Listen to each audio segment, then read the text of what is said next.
Haddii ay kuu tahay habeen ama aad isku diyaarinaysid in aad seexatid, fadlan muuqaalkan ha daawan iyo ka fogow.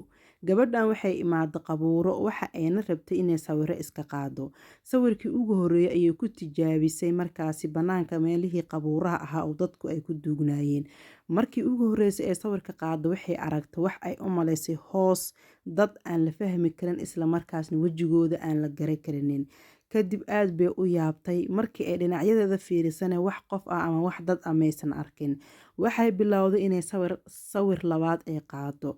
Sawirkii labaad ayay qaaday intaysan sawirada gelin ka hor ayay sawirkan qaadaysaa waxa ayna arkaysaa wax ay u malayso weji dadeed laakiin sawirkii hore qofka wejigiisa ma dareemi kareenin.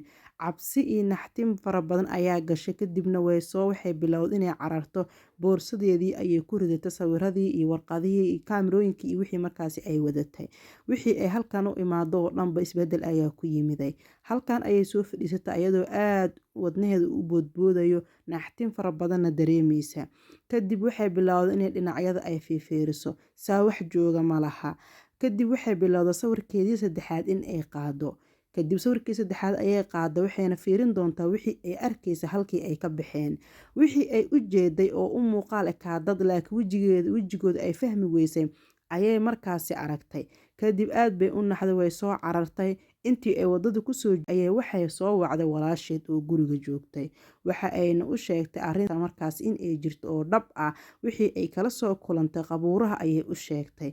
Kadib gurigoodii ayay soo gashay waxay maqashay shanqar kadibna waxay bilowday inay sawirkii afraad qaado. Sawirkii afraad markay qaaday saa wixii ay ku soo aragtay meesha qabuuraha ayaa weli daba socda. Way rumaysan kari weysay aad bay u naxday jaranjarta ayay si lama filaan ugu carartay.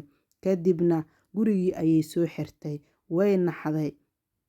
Boorsadeedii ayay halkan dhigatay waxay soo qaadatay cusbo. Cusbada waxay u moodo wixii ay soo aragtay inay xal u yihiin ama ay ka celinayaan. Markaas cusbadii ayay bilowday inay ku shubto daaqada hoosteeda. Bal ayadaa qoftaan naga cilmi badan cusbada maxay celinaysaa.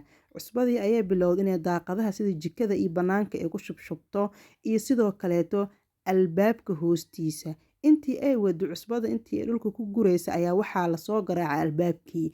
Albaabka meesha laga xiray ayaa xoog markaasi loo soo garaacay. Meeshii albaabka laga xiray ayaa dhawaaqday ama qaylisay. Qoftaani aad bay u naxday wayna rumaysan kari weysay waxa jiro.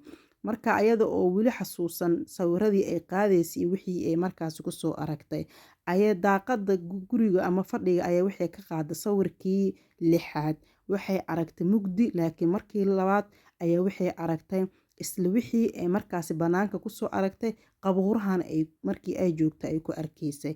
Aad bay u yaabtay waxay tiri waxa ku daba socdo oo albaabka garaacayo show waa wixii aad soo aragtay. Way rumaysan kari weysay walaasheed oo gudaha ku jirto guriga weli maysan la hadlin mana u teginin mana u sheegin wixii ay markaasi kala soo kulantay qabuuraha in markaasi weli ay arkayso. Kadib gabadhii waxay bilowday inay qaado sawirkeedii toddobaad. Maxaa dhici doono? Sawirkii marka ay qaaday albaabkii ayaa xoog loo soo jebiyay. Kadib walaasheed ayaa albaabka ka soo baxday. Waxay dhahday abaayo ku aaway maxaa kugu dhac halkee ka baxday? Walaasheed way weysay gabadhii abaayadeed ee imaaday laakiin waxay ku aragtay fadhiga kaamiradii walaasheed ay wadatay boorsadii iyo markaasi taleefankeedii. Sawirka ugu horreeyay ee walaasheed qaada ayay fiirisay meesha waxaaba ku sawiran walaasheed oo qof aan la garan karin uu qaniinay isla markaasna maqan.